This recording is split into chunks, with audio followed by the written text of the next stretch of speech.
बिस्मिल्लाहिर्रहमानिर्रहीम। अस्सलाम वालेकुम नाज़रीन, मैं हूं सैयद अनवारुल हसन और आप देख रहे हैं प्रोग्राम सच तो यह है पीटीवी न्यूज़ इस्लामाबाद स्टूडियो से।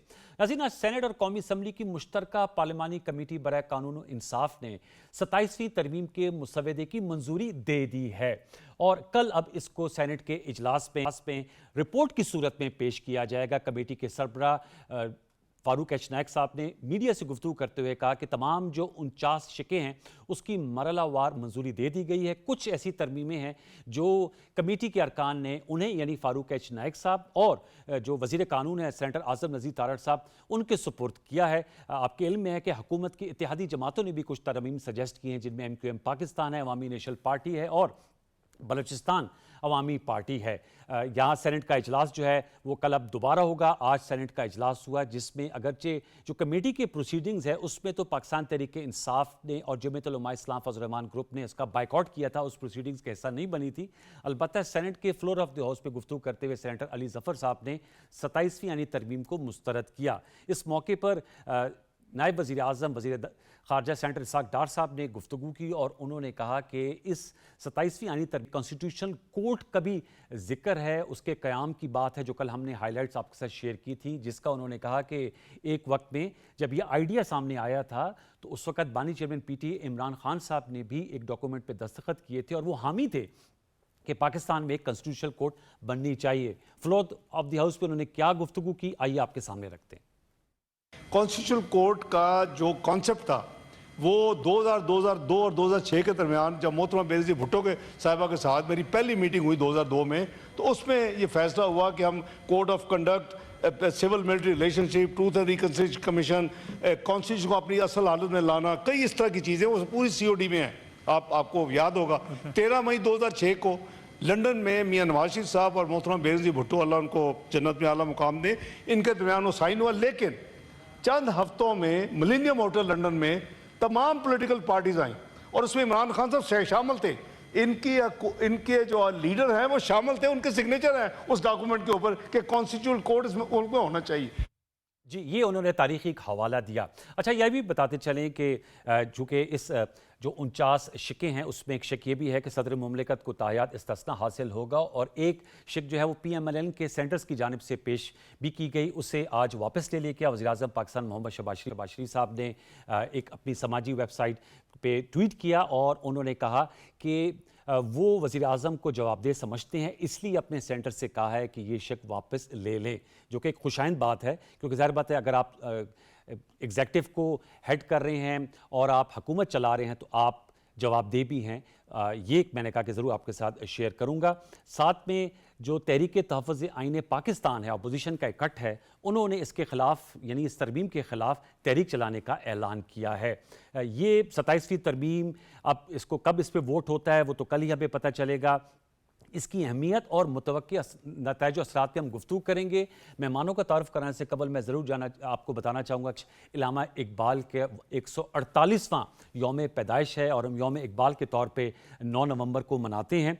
शायर मशरिक़ और तस्वर पाकिस्तान जिन्होंने दिया और बरसग़ीर पाक व हिंद के मुसलमानों में जो खुदी का जज्बा है उसको उजागर किया, ग़ुलामी की जंजीरों को तोड़ने का उन्होंने जिक्र किया और अपनी शायरी के ज़रिए ऐसी जिसे कहते हैं दिल दहलान देने वाली और वलवल अंगेज़ शायरी की और शाहीन का कॉन्सेप्ट दिया। तो मैंने कहा कि आज उनको भी हम प्रोग्राम सचते हुए के प्लेटफॉर्म से ट्रिब्यूट देते हैं।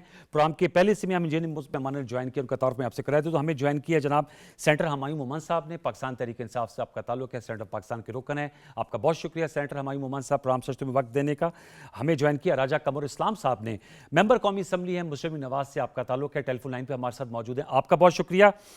दौरान प्रोग्राम हमें अखुज़दा चिटान साहब पाकिस्तान पीपल्स पार्टी के सेंट्रल एग्जीक्यूटिव कमेटी के मेंबर हैं, वो हमें ज्वाइन करेंगे और अहमद बिलाल महबूब साहब जो सरबराह हैं पिलडैट के, वो भी हमारे साथ होंगे।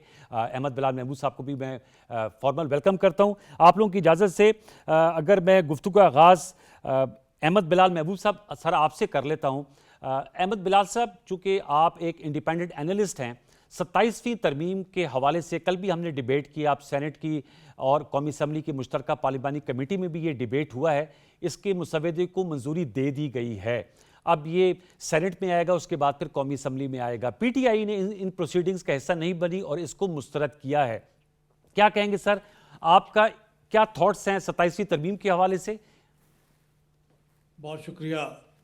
बहुत अच्छा होता अगर पीटीआई इसको असम्बली और सेनेट के अंदर मौजूद हो के मुस्तरद करती और करती रहती और कमेटी में भी शरीक होती और वहाँ भी अपना पॉइंट ऑफ व्यू रखती और बेशक इसे सख्ती से मुस्तरद कर देती, लेकिन प्रोसेस का हिस्सा रहती। मेरी ज़ाती राय ये है कि उनके लिए भी और जमहूरियत के लिए भी ये बेहतर होता। बहरहाल अब अगर ये अमूमन जो आइन की तरामीम होती हैं वो इत्तफाक राय से मंजूर हों तो ज़्यादा देर पा होती हैं। अगर उसमें भी इस तरह की डिवीज़न रहे तो वो ज़्यादा अच्छी बात नहीं होती। लेकिन बहरहाल ये एक आइनी प्रोसेस है, उसके अंदर एक अहमद बिलाल तरीका साहब, बताया सेनेट हुआ है। में तकरीर की है इन्होंने। आज मैं प्रेस गैलरी में मौजूद था, सेनेट में के इजलास में शरीक हुए थे, कमेटी के इजलास का बायकॉट किया था सर। कमेटी में नहीं गए, जहाँ पे थ्रेड बेयर जी। डिस्कशन होती है बारीक बीनी से, तो वहाँ जायज़ा लिया जाता है। तो वहाँ पे अगर वो मौजूद होते तो शायद उनकी कुछ तरामीम मंजूर भी हो जाती, क्योंकि उस बात का भी इम्कान था। लेकिन बहरहाल वो एक अलग बात है। देखिए, चूँकि तरामीम में कुछ ऐसी चीज़ें हैं जो कि 26वीं तरमीम का ही तसलसल लगती हैं। मिसाल के तौर से जो आइनी अदालत का मामला है, ये तो उस वक्त भी आया था, और अगर आइनी बेंच बन गया था तो अब आइनी अदालत के क़याम में कोई एतराज़ की बात तो मुझे नहीं लगती, क्योंकि सबसे अहम बात तो यही थी। आपकी पूरी तरमीम में देखें तो मेरे ख्याल में 90% जो टेक्स्ट है जी। वो इसकी आइनी अदालत के मामले ने कवर किया हुआ है। तो अहम तरीन बात तो ये थी। तो मेरे ख्याल में अगर आइनी बेंच था तो आइनी अदालत में भी कोई एतराज़ की बात नहीं होनी चाहिए थी। दूसरी बात जो है वो है यूनिफाइड कमांड के हिसाब से जी। आर्टिकल 243 की। जी। हमने तो पिछले 2013 में भी इस बात की सिफारिश की थी पिलडाट की तरफ से कि एक यूनिफाइड कमांड होनी चाहिए। दुनिया भर में ट्रेंड यही है अच्छा। कि अब तीनों सर्विसेज को एक मजबूत करने के लिए और कोऑर्डिनेटेड डिसीजन मेकिंग के लिए ये बेहतर होता है। तो उस वक्त जो chairman joint chief of staff committee रह चुके थे जनरल एहसान उल हक, उन्होंने एक पेपर भी हमारे कहने पे तहरीर किया था, जो आज हमने दोबारा उसको अपनी वेबसाइट पे जारी भी किया है। तो ये भी अच्छा फैसला है, मेरे ख्याल में उस पर कोई गलत बात नहीं है।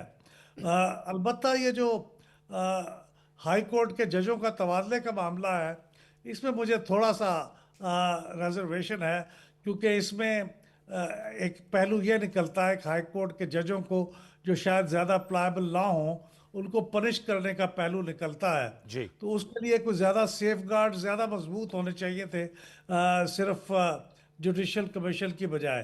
तो ये अलबत्ता जिस चीज़ पे मुझे शिद्दत से एतराज़ है वो ये है कि ये जो किसी भी शख्स को ताहयात हाँ। इस्तिस्ला देना फौजदारी मुकदमात से, वो मेरे ख्याल में दुरुस्त नहीं है।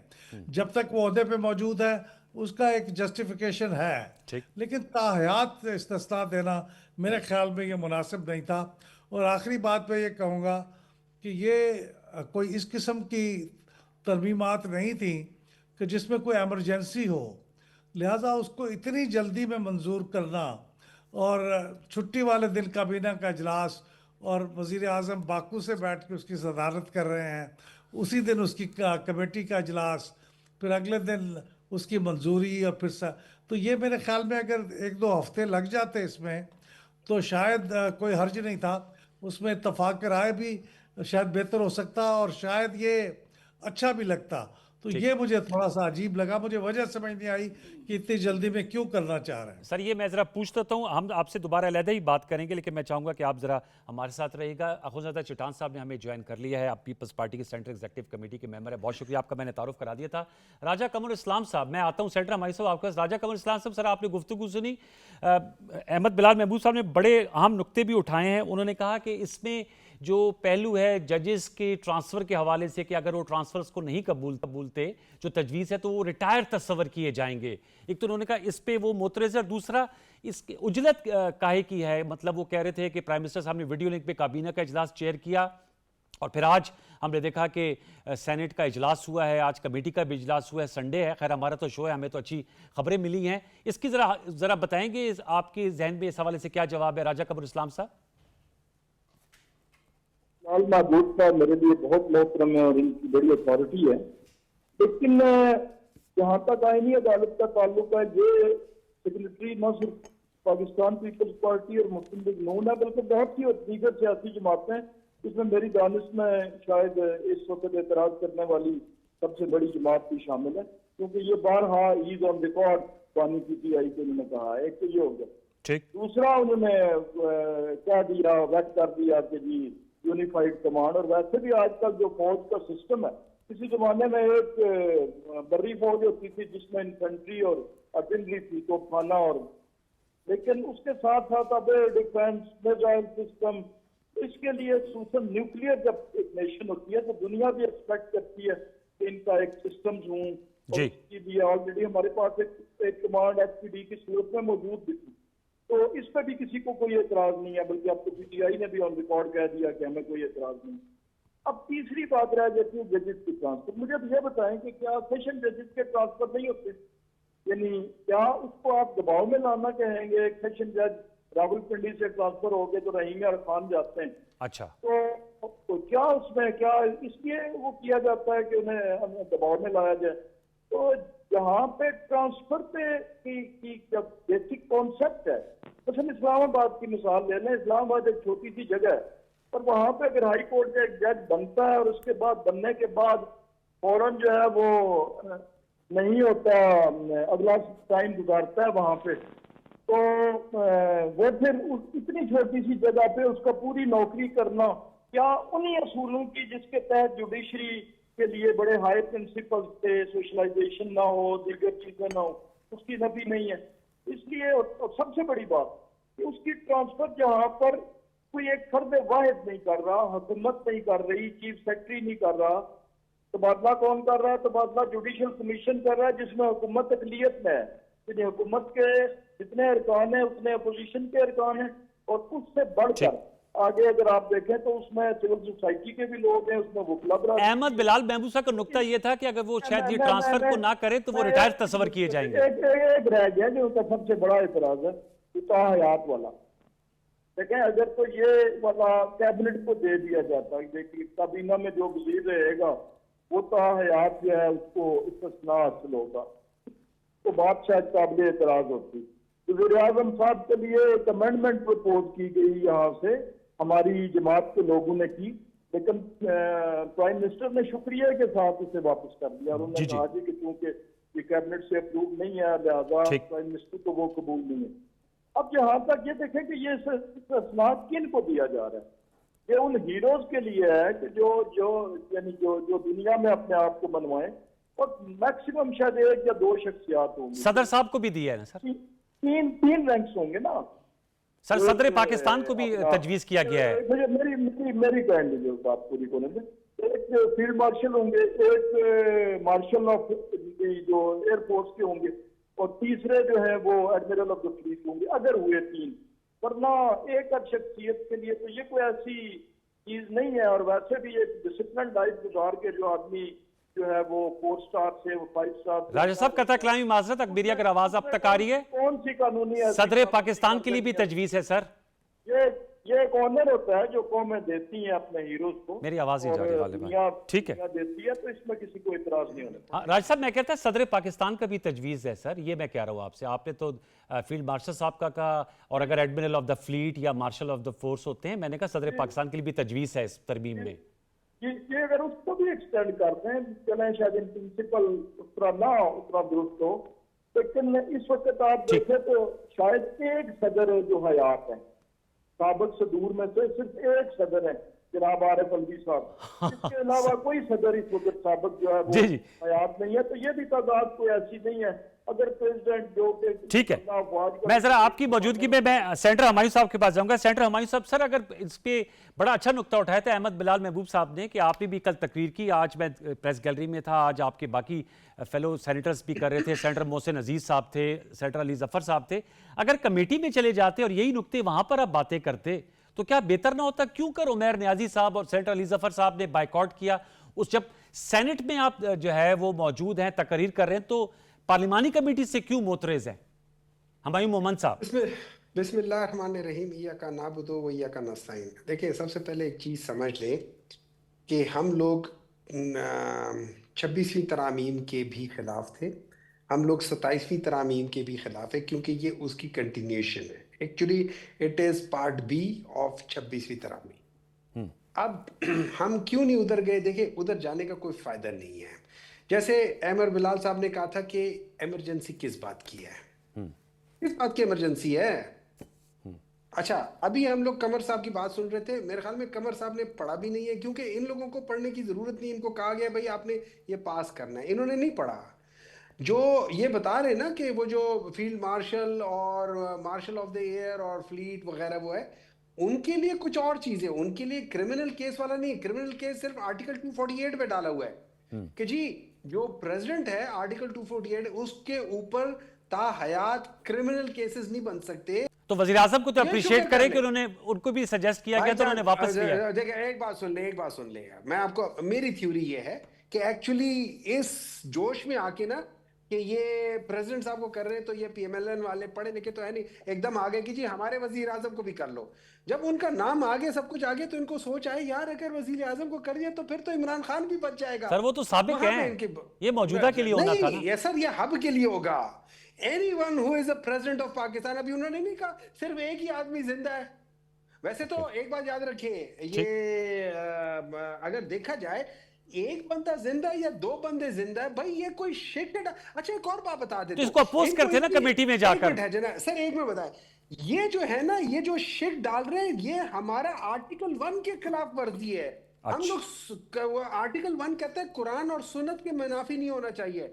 सुन्नत में जब हम लोग करते हैं, हम लोग कहते हैं हुजूर सल्लल्लाहु अलैहि वसल्लम ने कहा है कि कानून सबके लिए बराबर है, और उन्होंने कहा अगर मेरी बेटी भी कोई वो चोरी करती है उसके भी हाथ कटते। यहाँ पे हमारा प्रेसिडेंट वो चोरी कर रहा है, हम कहते हैं नहीं तुम्हारे ऊपर क्रिमिनल केस नहीं होगा। भाई ये किस किस्म के आप लोग लॉ बना रहे हो? ठीक, अच्छा, अब आ जाते हैं एक और चीज, कॉन्स्टिट्यूशनल कोर्ट।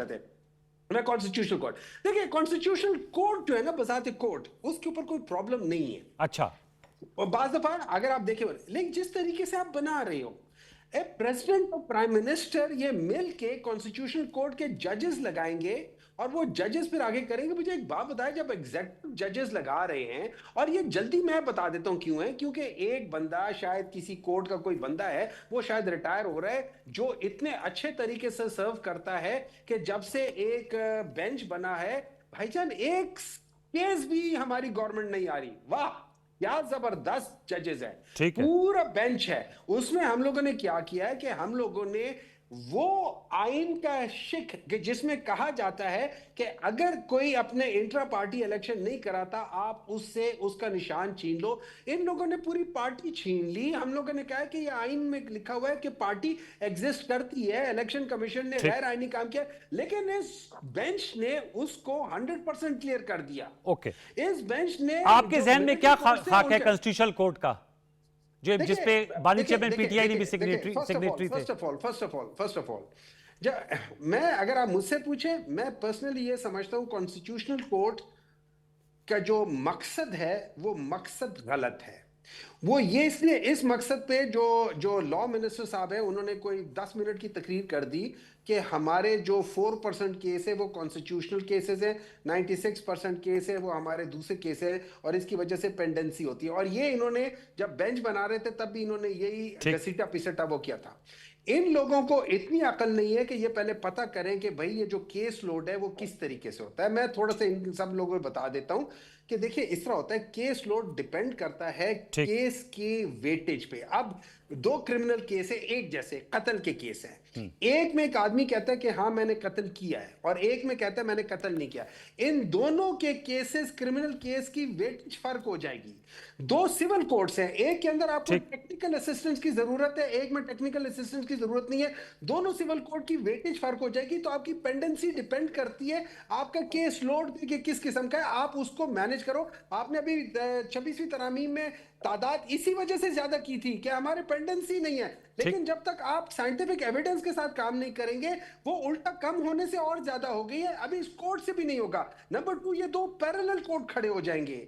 ये 2 पैरेलल कोर्ट खड़े के होने की वजह से जो आपका एक्चुअली सुप्रीम कोर्ट है वो सिर्फ चाय वाला सुप्रीम रह जाएगा, और या Okay. फिर उसका नाम तपाल दानेदार टाइप चीज कुछ रख लें। ठीक है, लेकिन क्योंकि असल में सारी इंपॉर्टेंट चीजें तो इधर ही आ जाएंगी, और इसमें जिन जजेस को आप रख रहे हैं, इनका अगर आप एज अ लॉयर इनकी हिस्ट्री ठीक। देखें, इन लोगों ने कभी कॉन्स्टिट्यूशनल मैटर्स पे काम ही नहीं किया।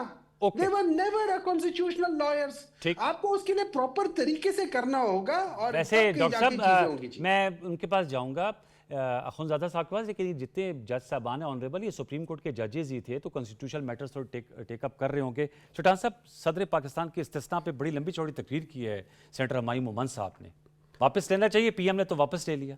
बिस्मिल्लाहिर्रहमानिर्रहीम। देखिए जी, इन लोगों का सोच जो है वो इतना छोटा सा सोच है। इन लोगों का सोच तेरे नाम से शुरू, तेरे नाम पे ख़त्म। इमरान खान से शुरू, फील्ड मार्शल पे ख़त्म। कानून साजी जो किया जाता है वो एक शख्स के लिए नहीं किया जाता है, ये आइंदा नस्लों के लिए किया जाता है। आज असफ जरदारी साहब है इस कुर्सी पे, कल शायद कोई और होगा, परसों कोई और होगा।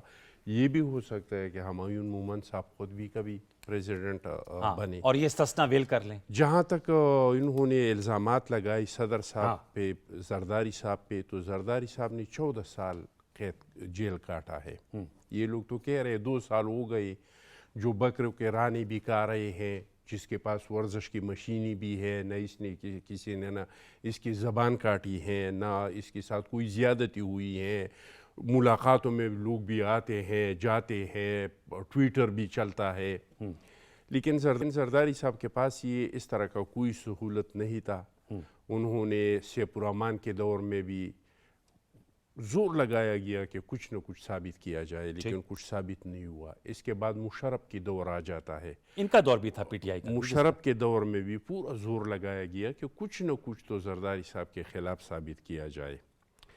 फिर आ जाते हैं इन लोगों की दौर के, इन लोगों ने आवाम से वादा किया था कि मुल्क से बाहर जो पैसा है इसको हम मुल्क में लाएंगे, कोई इसके मुंह पे मारेंगे, कुछ इसके मुंह पे मारेंगे, मुल्क को पता नहीं है कहाँ से कहाँ पहुँचाएंगे, और कोई काम करने की ज़रूरत नहीं है। जो जितना करप्शन का पैसा है वो इस मुल्क में आ जाएगा तो काम चल जाएगा। इन लोगों ने उस वक़्त पे हम लोगों के साथ कोई रियायत नहीं किया। अच्छा, हमारे लोगों को गिरफ्तार करके 90 दिन रिमांड पे रख दिए, 90 दिन जी। रिमांड पे रख दिए, ऐसी निकलवा दिए, काने बंद कर दी, दवाई बंद कर दी। लेकिन आखिर में हुआ क्या? आखिर में जजों ने कहा कि ये नैब का इदारा तो बनाया गया है सियासी इंतकाम के लिए, ये नैब का इदारा तो बनाया है पॉलिटिकल इंजीनियरिंग के लिए। तो इनके दौर में भी सदर साहब पे कुछ तो आप समझते इस्तिस्ना होना चाहिए फॉर लाइफ? मैं कह रहा हूँ कि अगर क्योंकि आप सीसी के मेंबर भी हैं। हमने पीपल्स पार्टी ने तो बिल नहीं लाया है, ठीक है, हम तो नहीं कह रहे, हमने तो कोई मुतालबा नहीं किया कि इस्तिस्ना दिया जाए। Very important point. हुकूमत ने अगर रखा है तो कोई सोच के रखा होगा। ठीक है, हमने नहीं, पीपल्स पार्टी ने कम से कम नहीं रखा है, सीसी ने कम से कम हमने इस चीज़ को नहीं रखा है। मेरा एक मशवरा है मुस्लिम पीटीआई को जी, मैं ना मानूं ये वाली बात ठीक नहीं है। हाँ, आप लोग अपोजिशन में है, अपोजिशन का किरदार अदा करें। अपोजिशन का किरदार सिर्फ ये नहीं होना वो चाहिए एहतजाज करने जा रहे हैं, तहरीक चलाने जा रहे हैं। कि बेशक तहरीक चलाए, ओके, लेकिन पहले ये करे कि जो मुसविदा है, जो बिल है, उसको पढ़े। मुस्तरद कर दिया अली जफर साहब ने आज सेनेट में। फिर इस पे हर कोई मुस्तरद करता है, कोई मानता है। यानी मुतफ़िक़ा तौर पे आपने देखा नहीं होगा कि बहैसियत पीटीआई, जिस तरह हमने सीसी का मीटिंग बुलाया, एक कमेटी बनाई, ये इंपॉर्टेंट पॉइंट हमने है। एक कोर कमेटी है ना, वो इसमें बहस करें। हमने एक कमेटी, हमने पहले एक कमेटी बनाई जिसमें शेरी रहमान साहिबा, जिसमें नवीद कमर साहब, जिसमें फारूक इशनाइक साहब, जिसमें मुर्तज़ा वहाब साहब, इन सबको वो दिया। फिर हमने 2 दिन सीसी का मीटिंग बुलाया, और पूरा सब कुछ करने के बाद हमने कहा कि ये चीज़ें हम बिल्कुल नहीं मानते हैं, इस चीज़ों को मानने को हम तैयार हैं, और इस चीज़ पे हम आप लोगों के साथ मुज़ाकरात कर सकते हैं। ये बड़ा अच्छा आपने तो इन लोगों ने तो ना अपनी पॉलिटिकल जो इन लोगों का कमेटी है है, न पॉलिटिकल कमेटी में ना कोर कमेटी में किया, ना इन लोगों ने अपने पार्लियामेंटेरियन का मीटिंग बुला के इसमें डिस्कस कर दिया। इन लोगों ने बस यही एक अहद किया है, इन लोगों का पूरा सियासत जो है बस ये है कि इमरान खान को रिहा करो, इन्होंने जो चोरी की है, डाका किया है। हम तो कहते हैं अगर अदालत रिहा करना चाहे हम पे तो इस पर कोई सर इतराज़ दोबारा नहीं लौट गया तो मैं अहमद साहब आप पे फिर आपसे मैं इजाजत दूंगा सर, इसका जवाब दे दीजिएगा। सर आप समझते हैं जो सेनेटर हमायूं साहब ने नुक्ता उठाया है कि ये कॉन्स्टिट्यूशनल कोर्ट के खिलाफ नहीं है, लेकिन ये समझते हैं कि ये पैरेलल आ जाएगा, इनके मुताबिक एक मुतवाज़ी पैरेलल जुडिशल सिस्टम खड़ा हो जाएगा सुप्रीम कोर्ट के, और जो सुप्रीम कोर्ट है उस पे इम्पैक्ट इसका पड़ सकता है जो हमायूं मोमन साहब का इस्तेदलाल है। और इस तस्दम पे भी सर अपना कमेंट कीजिएगा जो हमायूं साहब कह रहे थे और फिर जवाब दिया है चटान साहब ने। देखिए, ये जो पैरेलल दो कोर्ट्स होंगी, ख़तरे की बात उस वक्त होती है जब दोनों के स्कोप ऑफ वर्क में क्लैरिटी ना हो। अच्छा, अब इस वक्त जो सूरत हाल है वो एक कॉन्स्टिट्यूशनल बेंच है, वो है तो उसी कोर्ट का हिस्सा, लेकिन अमलन वो एक अलग कोर्ट है। वो बल्कि ज़्यादा ऑड अरेंजमेंट लगता है। लेकिन एक ऐसी कोर्ट जो सिर्फ कॉन्स्टिट्यूशनल मैटर्स के लिए है और बाकी मामलात के लिए एक दूसरी कोर्ट है, तो वो बेशक दो पैरेलल कोर्ट्स हों, उनका चूँकि स्कोप ऑफ वर्क बड़ा डिफरेंट है, तो उसमें कोई अजीब या गलत बात नहीं है। दुनिया के बहुत से मुल्कों में अरेंजमेंट है और ये कामयाबी के साथ चल रहा है, तो इसलिए मेरे ख्याल में उसमें कोई ऐसी अजीब बात नहीं है। लेकिन मैं एक बात और ऐड कर दूं जो मैं पहले कहना चाहता था, वो ये है कि सारे मामलात में, ये बड़े बड़े मामलात हैं, लेकिन आवाम के साथ जिसका बराह रास्त ताल्लुक़ है, अगर वो भी इसके अंदर शामिल हो जाती तो इस तरमीम की तौक़ीर में इजाफ़ा होता। वो मेरा जिक्र ये है कि लोकल गवर्नमेंट के जो सिस्टम है उसकी कोई प्रोटेक्शन के लिए, उसकी कोई एनहांसमेंट के लिए, उसको ज़्यादा पावरफुल बनाने के लिए अगर आर्टिकल 140A के अंदर मज़ीद एक्सपेंशन कर दी जाती, जो कि पंजाब की असम्बली ने मुतफ़िक़ा तौर पे करारदाद के ज़रिए मुतालबा किया और हम भी 3-4 साल से उसकी कोशिश कर रहे हैं, तो लगता है कि ये भी कोई अवामी फलाह का कोई काम है। लेकिन वो तो इसमें बिल्कुल MQM के कहने के बावजूद नज़रअंदाज हो गया, तो वो भी मेरे ख्याल में इंक्लूड कर लिया जाना चाहिए था। ठीक है। और सर इस्तिस्ना पे आपका क्या कमेंट है अहमद साहब, फिर मैं ब्रेक पे जाऊंगा। मैं जो इस्तिस्ना की बात है वो मैं कोई शख्सियात की बात नहीं करता। मेरा जरदारी साहब के बारे में बिल्कुल उनकी तरफ इशारा नहीं है। मैं समझता हूँ कि फॉर लाइफ इस्तिस्ना जो है ये नेचुरल जस्टिस के असूल के भी खिलाफ है। ये किसी महज़ब मुल्क में ही हो ही नहीं सकता कि अब ताहयात आप हर किस्म के फौजदारी मुकदमों से इस्तिस्ना हो। हीरो हैं वो भी ठीक है, उसमें भी मुझे कोई एतराज़ नहीं है, इसलिए उनको ताहयात रहना चाहिए, उन पे बाकी चीज़ों पे कोई एतराज़ नहीं है। लेकिन ये ताहयात वाली बात जो है ये मेरे ख्याल में सदर ममलकत के लिए हो या किसी और के लिए हो, और मैं वज़ीर आज़म की तारीफ़ करना चाहता हूँ कि वो भी हो जाता, क्योंकि वो पेश हो गया था तो अक्सरियत उनके पास है, उनको भी इस्तिस्ना मिल जाता, लेकिन उन्होंने वॉलंटरली उससे विड्रॉ किया। ये बहुत अच्छा किया, और मेरा ख्याल सदर ममलकत भी ऐसा ही करें तो बहुत अच्छा होगा। बहुत शुक्रिया अहमद साहब, आप हमारे साथ नशिस्त करते हैं। एक छोटा सा वक्त शामिल करें वक्त के, तो राजा कमर इस्लाम साहब, हमायूं मोमन साहब और अखुज़दा चटान साहब से एक और सवाल मैंने करना है। एक छोटा सा वक्फा ले लीजिए, हमारा प्रोग्राम जारी है।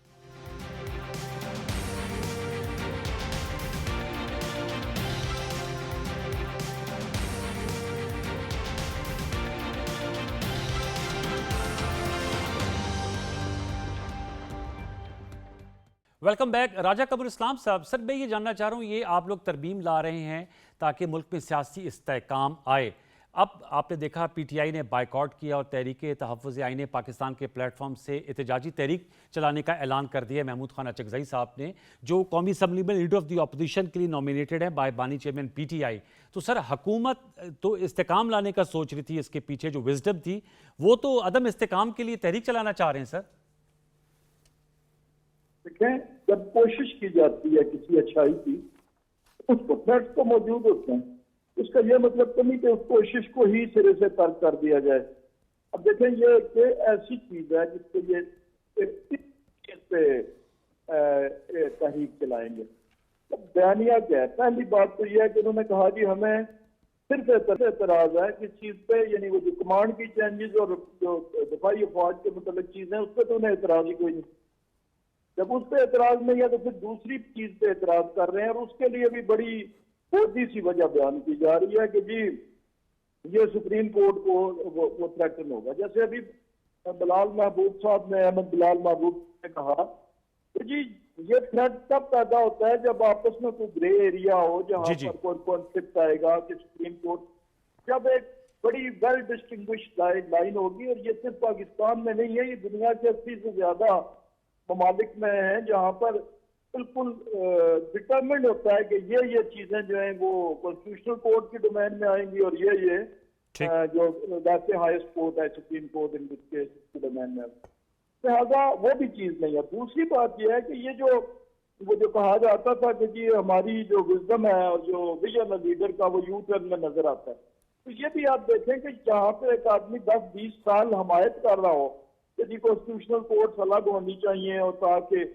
जो है वो दीगर अदालतों पे जो आम आदमी का मुकदमात का बोझ है वो ना हो, और फिर सडनली वन फाइन मॉर्निंग और वन फाइन इवनिंग आप उठ के बैठ, और आप इनकी नीयत का इस बात से करें कि अभी तो ड्राफ्ट आ गया है, जब ड्राफ्ट भी नहीं रहेगा, अभी सिर्फ ये इनकी तरमीम आ रही है, तो उसके साथ ही ये ऐलान हो गया था कि जनाब अभी हम मुखालफत करेंगे, यानी एक ड्राफ्ट आया ही नहीं है तो पहले ही मुखालफत से, तो जब प्री डिटरमिन्ड माइंड साथ आए तो फिर हुकूमत बहरहाल इस्तेहकाम के लिए कर रही है, और इंशाल्लाह इस्तेहकाम कायम करेगी भी। आएगा हमायूं मोहम्मद साहब, सर ये बड़ा अच्छा नुकता उठाया गुज़रदा चट्टान ने कि इनकी सीसी की मीटिंग हुई, आप लोगों की कोई कोर कमेटी या पॉलिटिकल कमेटी लीगल ने इस मुसवदे को पहले पढ़ा है या बगैर पढ़े ही इसको रिजेक्ट कर दिया है? देखिए, अभी जो कमर साहब पिछले सेशन में आपसे बात कर रहे थे, आप उनसे बार बार पूछ रहे थे, उनको तो पता ही नहीं चल रहा था कि सदर साहब के उसमें क्या हुआ है क्या नहीं हुआ। इसी तरह अखुंज़ादा साहब से, देखिए आपको पता है अखुंज़ादा साहब क्या कह रहे थे, वो कह रहे थे हमें ये दिया गया, हमने 2-3 दिन बैठे उस पर पूरे डिटेल बात की, फिर वो किया। और आपको पता है बाकी सबको इन्होंने कब बाकियों को इधर कहाँ मिला है, इनको हमें मिला है परसों जुमे के सेशन में, हमें ये मिला है। जी जी जी, ये मिला ही जुमे को है। हाँ। अगले दिन उन लोगों ने इसको वो कर दिया। जुमे को हम लोग लेने के बाद हम लोगों की मीटिंग हुई, जो पार्लियामेंट्री पार्टी थी उसकी मीटिंग हुई, हम लोग उसके एक एक शिक के ऊपर से गुजरे। अच्छा। हम लोगों ने जब सारा देखा है तो हमें पता चला कि यार इसके अंदर जो बेसिक कॉन्सेप्ट है वो ये है कि आपने ऐसे जजेस लगाने हैं कि जो आपके मतलब के हों, और उन जजेस को ऐसे मैनिपुलेट करना है कि अगर कोई ऐसा गयूर जज है कि जो कहता है कि नहीं मैं इस तरह नहीं होगा, तो आपने उसको रिटायर कंसिडर कर देना है। सो दैट मीन्स कि अब आप मैनिपुलेट कर रहे हैं उन जजेस को और उनको जबरन रिटायर कर रहे हैं क्योंकि वो आपकी बात नहीं मान रहे। ये बेसिक कंटेंशन है आपका। एक मिनट है जना, देखिए बेसिक कंटेंशन ये नहीं है, सब चीजों पर है, हर एक चीज के अंदर बेसिक फ्लॉज है। पूरी दुनिया में जजेस की ट्रांसफर्स के ऊपर एक क्वेश्चन मार्क है कि ये इंडिपेंडेंस ऑफ जुडिशरी को खराब करती है। कमर साहब ने कहा था कि जी उसमें जो कमेटी है, जुडिशियल कमेटी है, उसमें अपॉइंटमेंट कमेटी है, उसमें गवर्नमेंट की तादाद कम है। ये गलत बयान नहीं है। अच्छा, गवर्नमेंट ऑपोजिशन की तादाद बराबर है, लेकिन इनडायरेक्टली डिफेक्टो जो ऑफिस होता है, जो आपका अटॉर्नी जनरल होता है, ये सारी गवर्नमेंट के लोग होते हैं ना, इनकी सीटें मिला लो तो गवर्नमेंट की तादाद, टोटल तादाद गवर्नमेंट की तादाद बाकी सबसे ज्यादा हो जाती है। सो टेक्निकली स्पीकिंग, इवन अगर जज भी चाहे कि मैं ये फैसला नहीं करना चाहता हूं और गवर्नमेंट और उनके इत्तेहादियों की तादाद ये कह दे कि हम ये करना चाहते हैं, तो वो करवा लेंगे क्योंकि उनके नंबर ज्यादा है। तो एक्चुअली एज ऑफ नाउ जो जुडिशियल जो जजेस अपॉइंट हो रहे हैं, they are totally because of the numbers of the जो जुडिशियल उसकी वजह से हो रहा है, कमेटी, पार्लियामानी कमेटी के। तो ये एक बेसिक प्रॉब्लम उसके पीछे ये चीज है। फिर आप जिस तरीके से, अच्छा एक और बात है, जब हम कहते हैं, अभी आपने भी मुझे बताया और कि भाई ये सारे जो सुप्रीम कोर्ट के जजेस होते हैं वो सारे के सारे ऑनरेबल और सारे के सारे कर सकते हैं, बिल्कुल कर सकते हैं। तो व्हाई नॉट दिस थिंग कि आप सुप्रीम कोर्ट को एज अ कोर्ट रहने दें, उसके जो चीफ जस्टिस है उसको आप दे दें। जैसे हम कमेटियों में होते हैं, कोई एक इशू इंपॉर्टेंट आता है, हम एक सब कमेटी बना लेते हैं, वो सब कमेटी डिसाइड करके कर लेती है कि ये चीज है, और फिर उसके बाद जो कमेटी होती है उसको रिपोर्ट करती है, कमेटी उसको मानो मान लेती है। इसी तरीके से व्हाई नॉट सुप्रीम कोर्ट का वही एक वो हो, उसमें तादाद जैसे अभी 27 रखी हुई है, उनमें से जो chief justice of the supreme court है वो कहते चलो ये 5 बंदे हैं, इन 5 बंदों को हम कह देते कि ये इस वक्त सिर्फ ये चीज सुनेगा। लेट्स से 1 साल के लिए 5 बंदों को आप कह दो कि आपने ये सुनना है और बाकी अपना काम करते रहे, लेकिन कोर्ट एक ही होना चाहिए ना। ये वो करके भाई इसके अंदर बहुत सारी जगहों पे इबहम क्रिएट होगा कि ये किधर जाएगा, क्योंकि बहुत सारी चीजों के अंदर फिर तशरीह कराने की जरूरत पड़ जाती है। एक्चुअली आपकी पेंडेंसी ऑफ केसेस उधर बढ़ जाएगी। Point taken. तो अगर आप देखें, एक मिनट है, पॉइंट टेकन, जरा सब्र कर लीजिए, हाथ थोड़ा रखें। अब बात जो आ जाती है दोबारा, इन्होंने कहा है कि ये किसी एक शख्सियत के प्रेसिडेंट की बात नहीं है। देखिए इन प्रिंसिपल, जैसे उन्होंने कहा था किसी मुहज्जब मुआशरे में ये नहीं हो सकता, इसका मतलब ये बिलाल साहब कह रहे हैं ये हमारा जो मुआशरा है ये मुहज्जब नहीं है, हमारे जिस तरीके से ये बनाई गई है ये मुहज्जब नहीं है। चले वो तो आप इंटरप्रेट कर रहे हैं। हमारे पार्लियामेंटेरियंस जिन लोगों ने ये क्लॉज डाली है वो मुहज्जब नहीं है। This is what he is saying. चले आप तो उनकी सारी बातों पे फिर इत्तेफाक करें ना। वो कहते हैं वो नहीं समझते कि पैरेलल निज़ाम कायम होगा सुप्रीम कोर्ट और कॉन्स्टिट्यूशनल कोर्ट का। चट्टान साहब आप क्या कहेंगे जजेस की अपॉइंटमेंट और ट्रांसफर के हवाले से जो नुकता उठाया, फिर हमने क्लोज करना है सर इसको। देखिए जी, जजेस का ट्रांसफ़र ये कोई पहले बात तो नहीं है। पहले ये होता था कि जिस अदालत से इसका ट्रांसफ़र हो जाता तो इस चीफ जस्टिस से पूछा जाता और फिर सदर करता। अब इसमें ये हुआ कि जुडिशल कमीशन भी इसमें शामिल हुआ, इसमें 2 जजेस भी शामिल हो गए, यानी जिस हाई कोर्ट में ये जाएगा तो चीफ जस्टिस से इनसे भी पूछा जाएगा और जहाँ से ये आएगा इनसे भी राय ली जाएगी, वहाँ पे उससे भी राय ली जाएगी।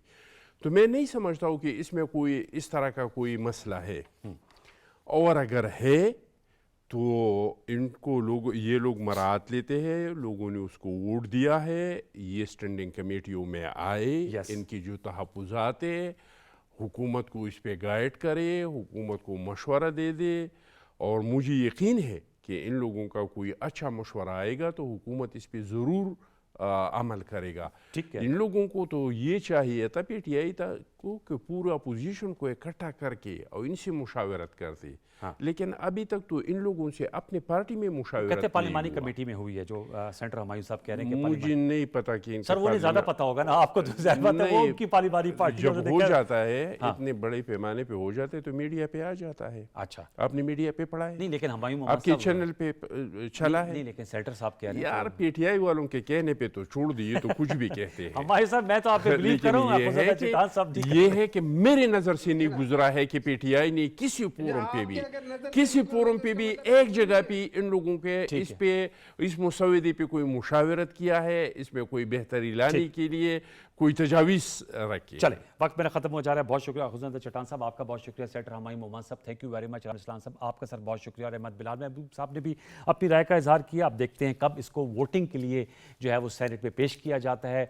वज़ीर आज़म पाकिस्तान ने आज इशाइया भी दी है जो सेनेटर्स हैं हुकूमत और उनके इत्तेहादियों के एजाज़ में, और इस हवाले से तरमीम के हवाले से उन्हें एतमाद में भी लिया है। एक छोटा सा वक्फा दोबारा लौट कहते हैं, हमारे साथ रहिए।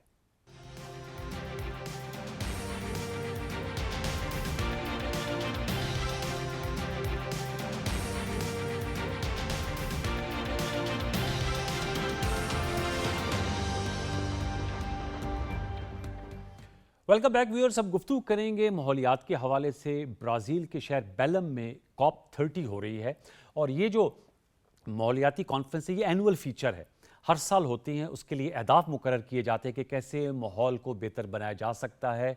इस साल जो है वो पाकिस्तान के वफ्द को लीड कर रही हैं वज़ीर आला पंजाब मरियम नवाज शरीफ साहिबा। अपने वफ्द के हमरा ब्राज़ील में मौजूद हैं, और उनके वफ्द के बड़े अहम रुकन हैं जिनको हमने पहले भी लिया था स्मॉग के इशू पे। डायरेक्टर इमरान हामिद शेख साहब जो डायरेक्टर जनरल हैं, डॉक्टर इमरान हामिद शेख साहब जो डायरेक्टर जनरल इदारा तहफ़्फ़ुज़ माहौलियात पंजाब के ब्राज़ील से ही इस वक्त हमारे साथ जूम लिंक पे मौजूद हैं। बहुत शुक्रिया डॉक्टर इमरान साहब, आपने हमें वक्त दिया। सबसे पहले तो मैं जानना चाहूँगा कि पाकिस्तान का और पंजाब का जो है वो केस सामने रखा जाएगा एक केस स्टडी के तौर पे, चाहे वो सुथरा पंजाब है, इलेक्ट्रिक व्हीकल्स है, कुछ सवाल से बताइएगा कि जो COP30 में आप लोगों की पार्टिसिपेशन है वो किस तरह जो है वो इस केस को पाकिस्तान को नुक्ते नज़र को सामने रखा जाएगा।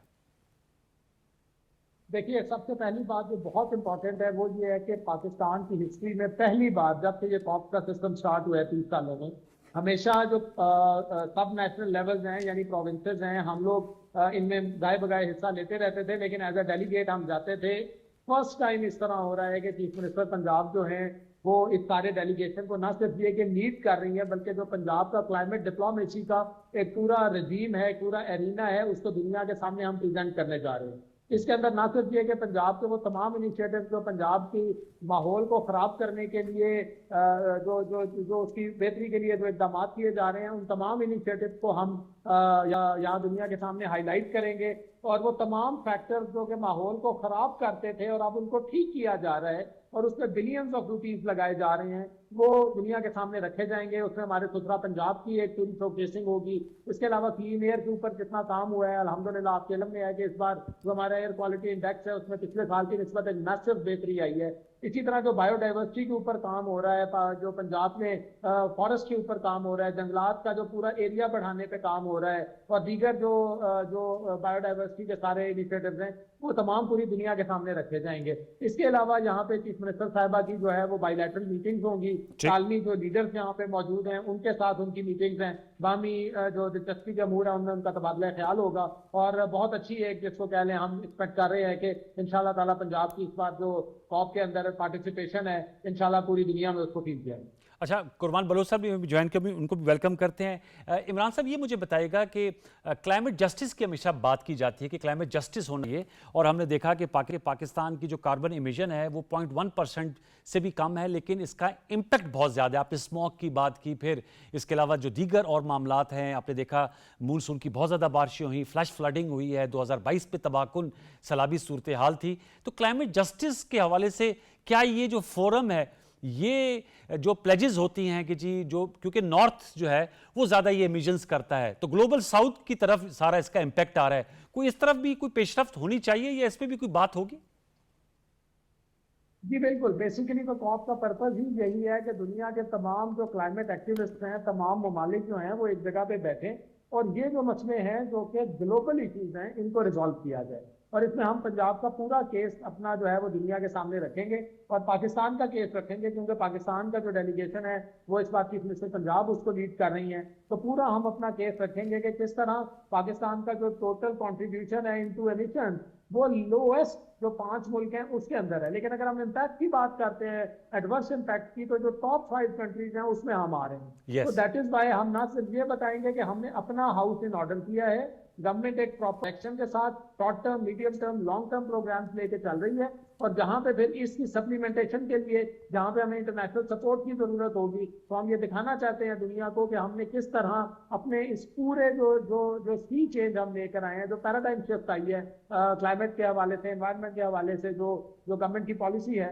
वो हम बताएंगे कि हमने दुरुस्त कीमत में अपने कदम जो है वो उठाना शुरू कर दिए हैं, और अब पूरी दुनिया के जो ग्लोबल लीडर्स हैं वो एक डिपेंडेबल पार्टनर की तरह अल्हम्दुलिल्लाह हमारे साथ आए, आगे कोलैबोरेट करें और इंशाल्लाह इस मिशन को आगे ले सकें। जी, कुरबान बलोच साहब, आप क्या कहेंगे सर, ये जो इनिशिएटिव लिए गए हैं पंजाब हुकूमत की जानिब से? आपको याद हो एक दफ़ा हमने आपको डॉक्टर इमरान साहब के साथ ही मदऊ किया था, उसमें स्मॉग की बात हो रही थी। अब ये मामला जो है वो COP 30 में उठाया जाएगा, इलेक्ट्रिक व्हीकल्स हों, इसके अलावा जो दीगर और इनिशिएटिव्स लिए गए हैं क्लीन एनर्जी के लिए, आप समझते हैं कि बड़ा अच्छा फोरम है और इस पर पाकिस्तान अगर अपना मुकदमा रखेगा तो पाकिस्तान को जो इसके इम्पैक्ट आ रहा है उस पर कमी लाने के लिए ग्लोबल नॉर्थ अपना रोल अदा करेगा?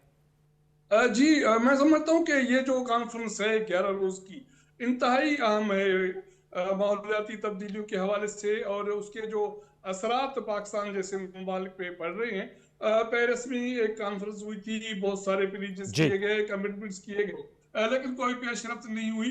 अब ये जो कॉन्फ्रेंस है यकीनी तौर पर उसमें उस कमिटमेंट से के हवाले से न सिर्फ बात होगी जिन ममालिक की वजह से पाकिस्तान जैसे तरक्की पजीर ममालिक मुतासर हो रहे हैं माहौलियाती तब्दीली के हवाले से, गर्मी के हवाले से, खुश्कसाली हो रही है, शदीद किस्म की बारिशें हो रही हैं। अब तो ये तवक्को है, ये एक रिपोर्ट आई है कि अब सर्दियां भी शदीद पड़ेगी। तो ये सारी चीजें जिस तरह दुनिया को मुतासिर कर रही हैं, और मुख्तलिफ रिपोर्ट्स में ये बात भी की जा रही है कि दुनिया की आधी आबादी सेहत के हवाले से इन माहौलियाती तब्दीलियों की वजह से मुतासिर हो रही है। अब रिसेंटली पंजाब में जो सैलाब आया, लाखों लोग मुतासिर हुए, इंफ्रास्ट्रक्चर तबाह हुआ, घर लोगों के गिर गए, माल मवेशी जिस तरह नुकसान हुआ, और मैं समझता हूं कि पाकिस्तान ने अपने तौर पर जो इकदाम किए, अफसोसनाक बात यह है कि दुनिया की तरफ से कोई बड़ा ऐलान नहीं किया गया, कोई कमेंट। जी, आपकी बात जो है, आपका मफहूम आ गया था। थोड़ी सी आपके सिग्नल में जो है स्टिकिंग आ गई थी। चलते चलते डॉक्टर इमरान साहब, क्या टेक अवे होगा, क्योंकि ये कॉन्फ्रेंस में आप लोग शिरकत कर रहे हैं, अगर आप वन लाइनर बनाना तमाम केस सामने रखेंगे, टेक अवे इसका क्या होगा आप लोगों के लिए? देखिए, सबसे बड़ा टेक अवे इस वक्त आपके इल्म में है कि हमें पाकिस्तान का केस अच्छे तरीके से प्रेजेंट करना है, ताकि लोग समझ सके कि जिस क्राइसिस का हम शिकार हैं, हम उसके जिम्मेदार नहीं हैं। ये सबसे बड़ा इस वक्त टेक अवे मैं समझता हूँ कि हम एक जो आलमी सतह के ऊपर जो एक नैरेटिव बिल्डिंग है वो हम इंशाल्लाह ताला करेंगे। हमारी पूरी टीम, चीफ मिनिस्टर साहिबा की जो एडवांस टीम है जो यहाँ पे कौन की है, हम अभी जो डिफरेंट जो ममालिक हैं और जो डिफरेंट स्टेक होल्डर्स हैं उनके साथ हमने मीटिंग का आगाज कर दिया हुआ है। और जब चीफ मिनिस्टर साहब आएंगी तो वो फिर head of party and head of delegation जो हैं वो उनके साथ मुलाकात होगी।